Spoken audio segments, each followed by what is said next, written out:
Jadi ulama itu mulai dulu itu sudah berpikir. Banyak orang menjadikan tahajud, sholat malam itu media untuk hajatnya.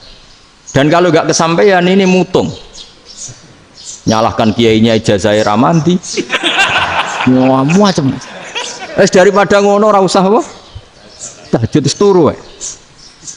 Dan jenis kayak ini tuh banyak. Makanya ulama kayak saya itu saenake dhewe itu ya jarak. Saya sering didolani muhibbin terus bilang, Gus saya doakan gini-gini sama mau nyalon bupati atau saya gini. Saya bilang, gak waduh orang dongo, nak ramandi darani ulama dongane ramandi. Nak mandi kamu jadi bupati tetap nganggep karena beli. Sopo sing raro bupati saya juga beli. Ribet kan?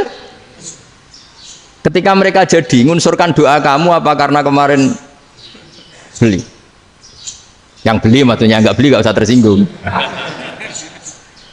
Jadi ribet ngadepin. Nggak artinya gini loh, boyo doa itu jangan dipakai begitu loh. Kalau minta nasihat, tak nasihati jadi bupati yang baik, gubernur yang. Kalau minta doa itu resikonya. Akhirnya gigi kalau diminta doa ya doa, sebenarnya diisinya itu nggak doa kemenangan. Itu nggak selamat gitu. Karena ribet. Makanya Islam itu doa itu setelah iman. Aturan iman benar baru doa. Aturan iman benar termasuk Allah itu yaf'alu ma yasha, boleh melakukan yang dikehendaki. Allah nggak boleh terdikte oleh doa kita, nggak boleh. Ya saya ulang lagi ya, madzhab Hasan Asyadzili ini khas kita. Jadi la ilaha illallah itu didahulukan sebelum istighfar. Tapi kebalikannya madzhab Imam Sanusi itu dibalik. La ilaha illallah itu kalimat yang sakral. Karena yang sakral dibutuhkan muqaddimah, yaitu yang melafadzkan harus yang sudah bersih, yang sudah steril baru melafadzkan la ilaha illallah. Maka dalam madzhab Sanusiyah istighfar dulu baru la ilaha illallah. Nah, cara madzhab Abdul Hasan Asyadzili kebalikan, istighfar itu sah setelah sahnya tauhid. Kamu ikut mana tuh? Asyadzili apa Sanusiyah? Alhamdulillah sama-sama tidak paham ya sudah. Akhirnya sudah. Iya, saya nggak kemana-mana kan. Gitu. Jadi apa ya? Terus ini saya teruskan ini biar khas pesantren atau khas NU lah, kalau bahasa Pak Rektor khas NU. Ini Ben sampean tahu beberapa perbedaan itu lazim, halaman 24. Ya, halaman 24 sama 25. Tak baca ya, ini masih orisinil. An Sufyan bin Uyainah, ini juga gurunya Imam Syafi'i. Kata Sufyan bin Uyainah, beliau cerita, kana Isa wa Yahya alaihi masalam ya'tiyanil qaryah. Fayas'alu Isa an syirari ahliha. Was'alu Yahya an khiyari ahliha. Jadi Nabi Isa dan Nabi Yahya itu satu generasi, sama-sama masih muda. Kalau di satu kampung yang Nabi Yahya tanya, ini keluarga terbaik siapa? Saya mau nginap di situ karena kumpul orang baik itu nyaman.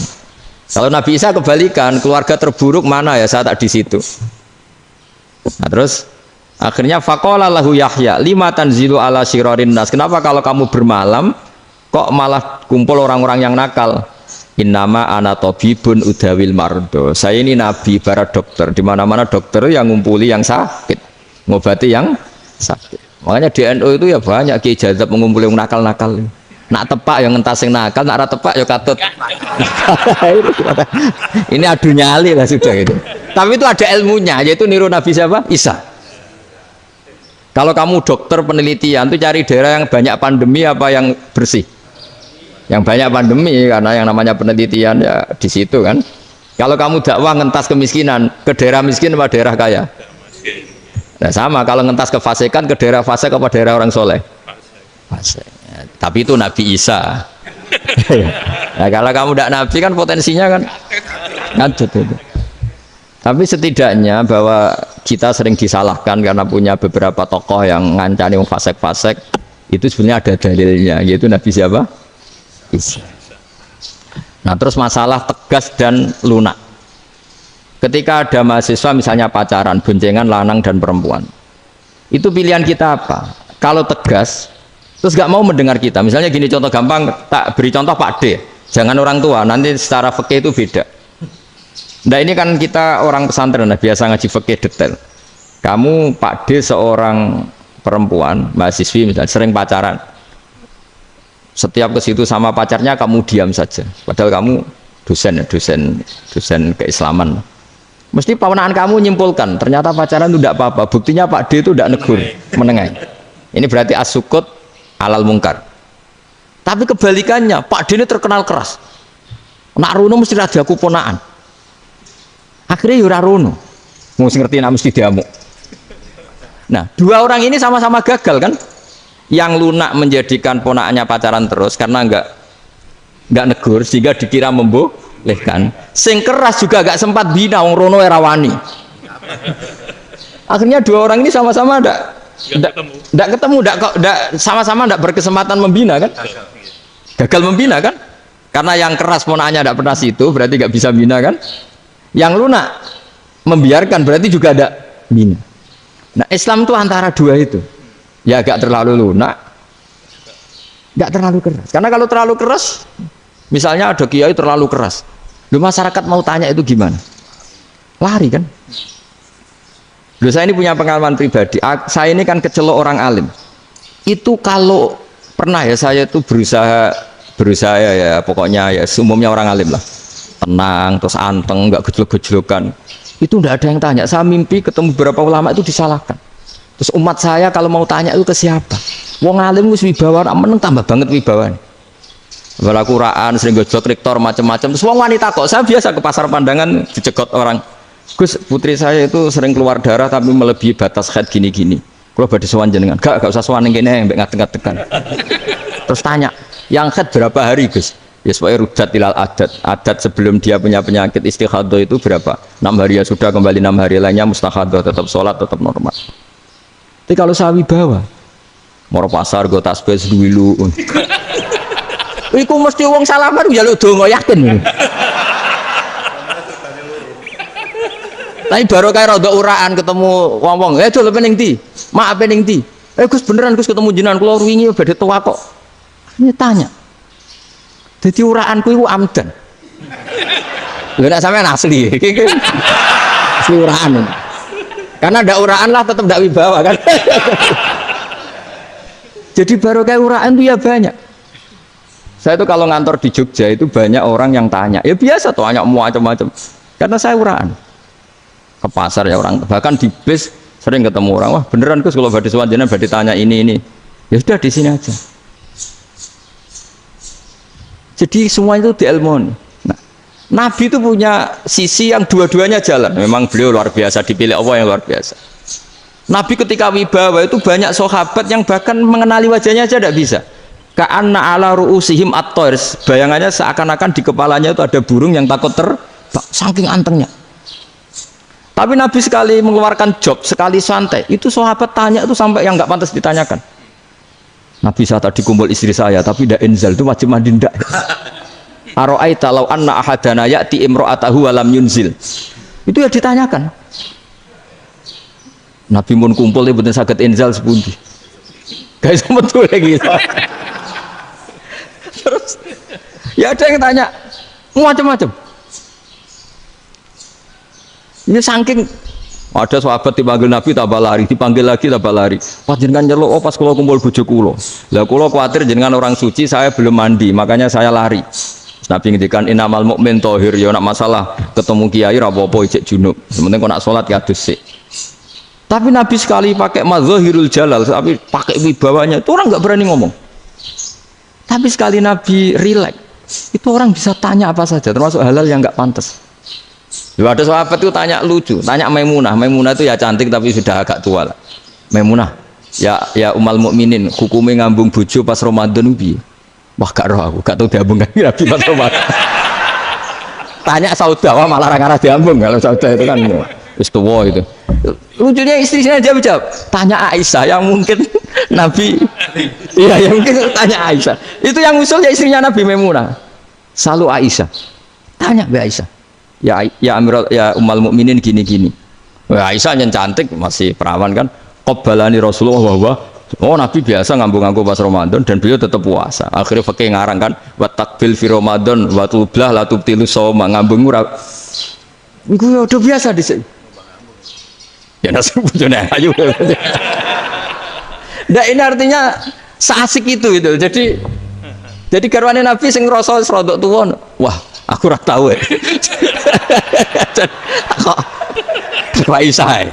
Serilek itu dulu itu. Maksudnya orang-orang Islam pertentangan itu. Makanya dia balik Semua ini bedanya orang pesantren sama orang kampus. Kalau orang kampus mau cerita agama itu rahmatan lil alamin, tapi nyontokno rileke ora iso. Agama itu rilek, tapi nyontokno rileke ora iso. Mergo ya rapati ngaji.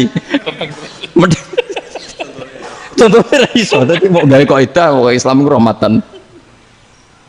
Jadi Nabi itu lah, Allah juga gitu. Allah itu kalau sudah memperlihatkan madzahirul jalal, itu mbok malaikat Jibril rawani. Ketika Allah dengan madzahirul jalal. Tapi kalau Allah dengan madzahirul jamal, madzahirul apa? Jamal. Iku yo gojo-gojo kan ambek makhluke gojo. Yo buli-bulian cara sakniki. Ya sampean delok ning hadis syafaat itu, akhiru man dakhalal jannah atau akhiru man kharaja minan nar, itu di beberapa judul. Ada seorang rojul yang ahli neraka ya, dintas mbek pangeran, terus ditudono swarga. Gusti, swarga sengiler tok ora wong wayu ora, wis wong ngiler tok. Ngerjaluk Gusti mosok roh tok ora oleh mlebu.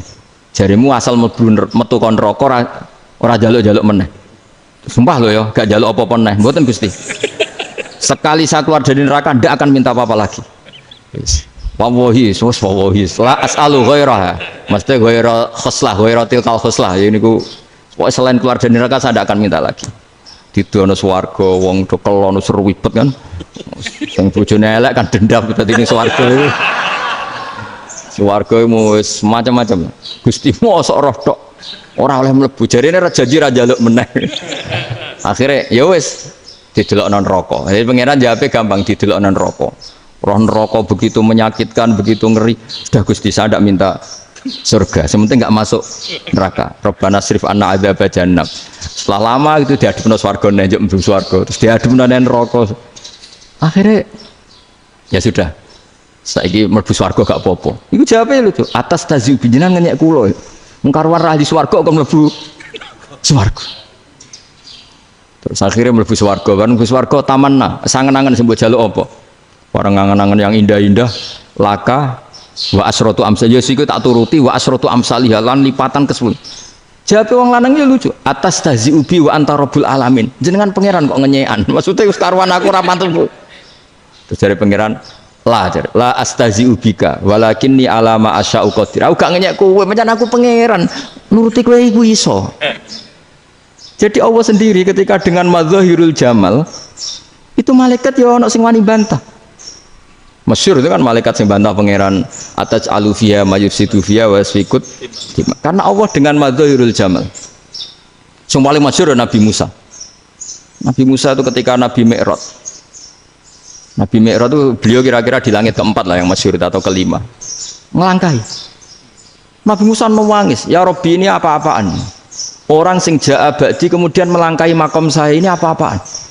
Dan Nabi Muhammad kan apapun hebatnya kan junior. Kok melangkai makom saya ini apa-apaan? Enggak fair. Sampai Nabi Muhammad itu tanya gini sama Jibril. Reaksi Allah gimana ketika melihat Musa seperti itu? Jawab malaikat Jibril lucu. Ya roh hiddatahu. Allah sapal gayane Musa. Biar. Jadi lucu. Ya dibiarin aja sama Allah. Tapi yang jenenge Nabi Musa itu kekasihnya Allah, tetap berkah bagi kita. Betul. Ketika setelah Mi'raj diwajibkan sholat 50, gentenan Nabi Musa kelihatan nabinya. Sebenarnya Nabi Musa itu sebetulnya loh, gak nguntungkan kita sebetulnya. Tapi yang nguntungkan, sebenarnya tidak niat nguntungkan kita, tapi nguntungkan. Nabi Ibrahim kan di langit ke-6, keren lah. Konti jong ketemu Allah ngeten-ngeten kan sholat 50. Karena Nabi Ibrahim terkenal Nabi baik, tidak bantah. Bareng Nabi Musa, kenapa diceluk pangeran? Kula kan salat ping 50. Inna ummataka la tutiku dalik. Wah, gak kuat umat. Serai-rai gak umatmu ora ngarah kuat 50 rokaat. Tapi sebenarnya Nabi Musa itu niatnya bukan membela kita. Fa inna ummati la umatku sing gagah-gagah ra iso meneh umat. Berarti sebetulnya ya, itu masih pakai gengsinya wes ngono-ngono lah sementing kita untung. Sebetulnya dia itu gak terima wong umat saya aja yang lebih kuat. Gak kuat apalagi umatmu. Nah terus sebutin irji ila rabbika fas'alhu takhfif. Itu berarti Allah dengan madzahirul jamal. Sudahlah, datang ke Allah minta keringanan. Allah itu baik. Minta, ambek Allah ya diringana mau 5 tok. Jadi cek 45. Balik ke Nabi Musa, piro 45, cek ra kuat umat. Wong umatku ora kuat. Dadi sebenarnya dia bilang umatku ora kuat. Lho cara Nabi Muhammad model wong Malang. Yo beda umatku mbek umatmu. Ribet kan? Beda. Lho Nabi Muhammad kan enggak seperti itu kan? Enggak punya akhlak Malang kan? Akhlak. Maksudnya akhlaknya mujur itu loh, akhlak yang baik gitu loh. Ya, akhlak yang mujur bukan yang Malang gitu. Jadi Nabi ya manut. Tinggal 40 kan, dikurangi lagi 35 sampai 9 kali kan. Masyhur itu. Ya kan kalau dikurangi 55 kan berarti turun naik kan 9 kali. Itu setelah 5 itu Nabi Musa aja usul, masih ragu. Itu cara Nabi munggah nentek. Entek. Iya, ada tuntas betul. Bebas. Terus munggah ado-ado laopo. Ngapain itu? Akhirnya Nabi Muhammad sudah sampun ya kalimah Allah. Saya ini malu sama Allah. Sudah 9 kali dan diturutin terus. Jadi Allah kalau dengan madzahirul jamal itu Nabi Musa biasa nego sama Allah. Tapi ketika Allah dengan madzahirul jalal itu Nabi Musa enggak berani. Yaitu di hadis syafa'ah. Hadis syafa'ah ketika manusia datang ke Nabi Adam, ya tuna Adam. Ya Adam anta abul basar ngene isfa'li ana inda rabbik. Kamu saya minta mensafaati kita. Nabi Musa, Nabi Adam inna rabbi qad ghadibal yawma ghadaban lam yaghdab qablahu mislah wa la yaghdab ba'dahu mislah. Ini Allah sedang murka besar dan tidak akan murka seperti ini lagi. Sudah saya tidak berani, nafsi. Nabi Ibrahim enggak, termasuk Nabi Musa ketika di itu ya enggak berani. Karena Allah dengan madzahirul jalal. Itu Nabi Musa enggak berani. Sudah saya sendiri itu pernah salah. Yaitu saya membunuh seseorang yang enggak disuruh oleh Allah membunuh itu. Yang pas jotosi orang Kipti. Akhirnya datang ke Nabi Muhammad. Pas ke Nabi Muhammad Allah dengan madzahirul jamal. Dengan madzahirul jamal sampai Kanjeng Nabi ngendikan analah saya akan memintakan syafaat kalian. Terus fa ahmadu rabbi bima hamida allamaniha rabbi. Saya muji Allah dengan pujian-pujian yang orang lain tidak tahu, hanya saya yang diajari, kata Rasulullah. Ya di sini menurut banyak ulama termasuk kitab yang saya baca, kenapa Muhammad sebagian namanya Ahmadu? Itu dari af'al tafdil fa Muhammadun ahmadu min ghairihi. Muhammad Rasulullah itu kalau muji Allah di atas cara mujinya Nabi yang lain. Jadi Ahmadu bukan dari fi'il mudhari' lil mutakallim tapi dari af'al apa? Tafdil. Fa Muhammadun ahmadu min ghairihi. Bahwa Kanjeng Nabi Muhammad sallallahu alaihi wasallam itu cara mujinya Allah di atas pujian para nabi. Makanya di sini Sayyid Ali Zainal Abidin kalau muji hamdal hamidin wa fauqa hamdil hamidin. Jadi pujian saya ini di atas rata-rata cara mereka apa? Memuji. Yaitu sirinya apa? Nabi itu tahu bahwa akhirat itu tidak bisa batasi Allah. Kamu tidak bisa nyemprit Allah. Allah, ini akhirat loh. Amal sudah tidak manfaat. Ingat itu. Tidak bisa seperti itu. Allah itu nggak bisa tunduk sama konstitusi yang bernama akhirat. Artinya Allah meskipun di akhirat tetap duwe hak yaf'alu ma yasa atau yaf'alu ma yurid. Nggak bisa kamu terus wah ini akhirat amal ra iso dikirim wong mati, amal ra iso dikirim. Yang pangeran kok mbok atur. Kalau kita yang mengirimkan tidak bisa, tapi kalau Allah tetap bisa. Makanya ada kiai mengatakan kodok qadar ora iso dirubah, itu kamu. Makanya ada seorang kiai ditanya, kodok qadar ora iso dirubah sekali dicatat selesai. Jari kiai tadi, tapi nak Allah iso. Dalile apa? Yang huwa ma yasha wa yusbit. Nak Allah ya iso, sing ra iso kan kita. Nah, Nabi itu tahu betul meskipun akhirat itu Allah masih bisa dinego saking baiknya. Akhirnya Nabi sujud, masyhur itu terus, ya Muhammad irfa' ra'sak wasal tuta wasa'tu safa. Semat sirahmu angkat, kujo apa tak turuti. Terus semenjak itu Nabi minta apa? Syafaat. Artinya apa? Ketika Nabi lain berpikir bahwa akhirat ini membatasi amal karena sudah Nabi tahu betul kalau Allah tetap Allah yang enggak terbatas kekuasaannya, enggak terbatas rahmatnya juga saat di akhir. Makanya disebut fa Muhammadun ahmadu min ghairihi. Makanya wa mubasysyiran bi rasuli ya'ti mim ba'di ismuhu Ahmad. Jadi makanya terus banyak GNO sing macam-macam lah. sing potongane wedi itu hati-hati. Niku berarti makome Madhahirul Jalal. Ana sing amen guyon nek makome Madhahirul Jamal. Ana sing ra jelas ngene iki, sing jelas. Nak guyu buanter kok nak nangis kok buanter. Jebule urusan utang lah ini sudah yang udah. Jadi makanya yang rileks saja. Sebenarnya agama ini santai, rileks karena agama ini harus bifarohin wasururin. Enggak boleh agama ini dibawa dengan kekerasan, dengan antisosial. Karena agama ini harus kul bi fadlillah bi rahmati fa bidzalika falyafrahu, harus senang, harus rileks. Makanya saya jadi kiai itu senang takutnya gini. Sekali saya tidak senang jadi presiden buruk. Ternyata jadi wong alim ora enak, itu contohnya. Sampai merengut terus uripe susah, nanti orang tidak berani jadi orang alim.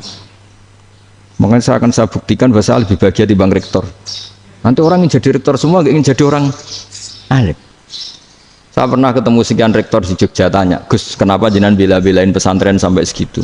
Kan keren kampus NU, sekarang ada Unisma, ada NU Jogja, ada NU Jepara gini. Tak bilangin gini, sampai rektornya itu istighfar kan? Saya bilangin gini, ini sekaligus tak kasih tahu ini rektor Unisma ini. Tak bilangin gini, andai kan tidak ada kiai kayak saya itu Islam bisa tutup. Kok bisa Gus? Misalnya ada perempuan haid faqal adat. Itu kalau untuk tahu hukumnya haid daftar dulu ke Unisma. Daftar dulu kan? Setelah daftar nunggu pelajaran haid.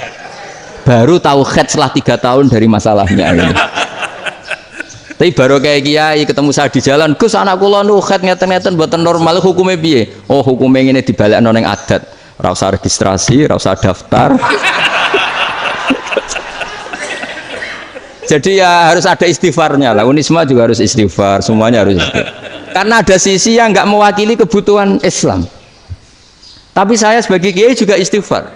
Karena fakta hukum mengatakan yang boleh jadi KUA yang jabat, yang boleh kemenak yang punya gelar. Dan ini yang mengawal Islam secara undang-undang karena mereka yang bikin. Nah karena kiai tidak punya gelar tidak bisa jabat di situ. Saya juga istighfar. Jadi tidak sampai untuk yang istighfar. Karena yang kebutuhan ini terwakili yang punya gelar. Tapi yang punya gelar juga harus istighfar tadi. Mosok kepen roh hukum haid dengan ini kuliah se. Ngentek itu aja nanti nunggu guru yang pas mata pelajaran itu. Ya, terus kapan dek ini sholatnya? Jawabannya belum ketemu. Tapi baru kayak saya kan ketemu di jalan tanya. Gus saya sering ketemu. Gus saya ini bapak angkat. Mau nikahkan putri saya itu gimana itu? Kalau cerita wali sebenarnya anak saya sok, kalau nggak cerita nggak sah karena saya bapak angkat. Itu banyak. Hanya tak akali ya sudah wali yang sebenarnya taukil pada hakim tanpa diketahui, tapi hakikatnya itu taukil hakim. Itu kan tidak gampang. Dan tapi kalau tanyanya di kampus registrasi dulu, daftar dulu, baru tahun berapa ada pelajaran itu? Semester 5 baru tak. Iya kan? Semester 5 ya? Iya. Oh, itu kan. Jadi jangan kira terus sistem Unisma itu yang terbaik di dunia, tidak juga kan? Tidak juga. Dan sistem-sistem yang lain maksudnya ada. Tapi sistem kiai loh, Bangun juga sering pesen saya, kowe kudu seneng pegawai negeri. Piye sing jaga agama pegawai negeri. Kemarin pas acara 7 harinya Gus Roba sama matur itu di depan para kiai. Setelah saya jadi kiai ya itu nyata. Islam di Papua, di NTT yang bawa siapa? Dokter negeri, ya kan? KUA negeri, barokahnya mereka negeri dijamin negara kan, barokahnya muslim berkebutuhan Islam, akhirnya bikin musola di situ, bikin masjid. Bahkan di Korea Utara itu ada masjid bawaan duta besar, karena banyak duta besar muslim berkebutuhan masjid. Yang bisa gini itu yang negeri apa yang swasta? Negeri lah. Di sini kiai tidak mewakili semua kebutuhan apa? Islam. Tapi kampus juga enggak, kampus Islam sekalipun tidak memenuhi semua kebutuhan Islam tadi. Masa orang tanya kan nunggu semester berapa tadi? Semester 5 masih daftar dulu. Nunggu pelajaran itu. Ayahnya pas ketemu dosennya, saya tidak pernah kan ribet kan? Dosennya cowok gitu. Jadi sudahlah, makanya ini, iya makanya ini kan bentuk kearifan lah. Jenengan ngakui fungsi kiai kayak saya itu bentuk kearifan. Saya juga ngakui jenengan ini butuh kearifan. Saya sering didolani KUA itu rata-rata ya didikan kiai. Kompilasi hukum Islam itu banyak ya, janda cantik. Contohnya harus cantik, kalau jelek nggak mungkin terjadi kan. Ada janda cantik kebetulan suka kawin tapi takut zina. saya lagi suka kawin tapi takut. Itu seringnya gitu Pak Rektor. Jadi dia kawin bosen, bilang ke KUA, Pak saya sekarang mau nikah sama ini. Loh, tapi kamu mau punya suami. Ya tapi kan nggak tercatat Pak. Itu KUA-nya rata-rata itu nggak berani. Meskipun nggak tercatat, karena secara fikih meskipun nggak tercatat, tetap dia seorang perempuan yang bersuami, maka nggak boleh nikah sama orang lain. Jadi coba kalau nyun sewu KUA hanya ngikuti hukum formal, yang penting di catatannya nggak punya suami, ya dinikahkan saja kan. Tapi mereka enggak, karena didikan kiai nggak berani. Artinya gini, kalau hanya pro hukum catatan sipil, maka ini dinikahkan bisa karena nggak tercatat. Tapi secara hukum santri nggak bisa dong menikahkan perempuan sing dzati zaujin yang punya suami. Nah, ini barokahnya kerjasama yang baik. Jadi di masyarakat itu tertanam didikan kiai, nggak boleh nikahkan perempuan yang bersuami. Tapi di KUA ngikuti hukum formal. Dan di Indonesia itu KUA itu rata-rata konsultasinya ya sama kiai. Sehingga ya nggak berani akhirnya, meskipun aku udah mlebu rokok mbak, gak iso. Dan itu banyak. Seorang lagi ya, makanya ini kan pesantren itu nggak boleh mati. Orang kiai-kiai kayak saya nggak jelas-jelas itu harus lebih jelas lagi. Karena ini yang on time, yang online, yang siapa saja bisa tanya. Saya itu SMS saya itu nggak punya HP WA. HP jadul itu SMS-nya tiap hari tak berapa. Orang yang tanya dari Kalimantan, dari Aceh. Gus di kampung saya ada masjid 2 itu yang Samana, ada yang dari orang perkotaan. Gus di perumahan baru ada masjid, yang Jumatan baru orang 12, sah enggak? Ya langsung saya jawab, sah. Dalilnya ini. Ya sudah. Nah, tapi kata Imam Syafi'i gini, harus orang 40, itu madhab Syafi'i, dalam madhab yang lain gini-gini. Itu kalau tanya rektor itu kan ribet. Masuk ajudan dulu, asisten dulu, panjang.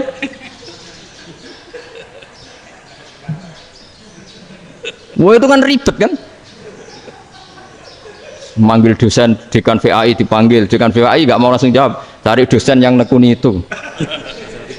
Usul fikih saya nekuni itu baru seminar, nunggu dulu mbak, ini orangnya baru. Panjang kan. Bisa tutup Islam kalau kesuwen. Coba kalau tanya kiai kan nggak ketemu di jalan. Dulu Mbah Zubair kata Mbah Mun, saya termasuk santri yang diapresiasi Mbah Mun. Bisa Mbah Zubair yang ngono, anak nong takok pesuan gak oleh, gak takok neng kene. Saya biasa ditanya orang ngadeg-adegan. Ya alhamdulillah ilmunya cukup, kalau gak cukup ya kok sih. Jadi sebetulnya orang sopan itu ya agak-agak ada yang ditutupi sebetulnya. Buatan prayogi teng dalan nginjang mawon matur. Sebetulnya ya sebenarnya memang ilmunya agak cukup gitu. Tapi itu sebenarnya secara fikih itu haram, menunda itu haram. Ya haram tuh, coba bayangkan ya, kalau tanyanya sekarang, Gus saya ini sudah keluar darah 1 bulan penuh, padahal normalnya hanya 6 hari. Saya nanti sholat enggak?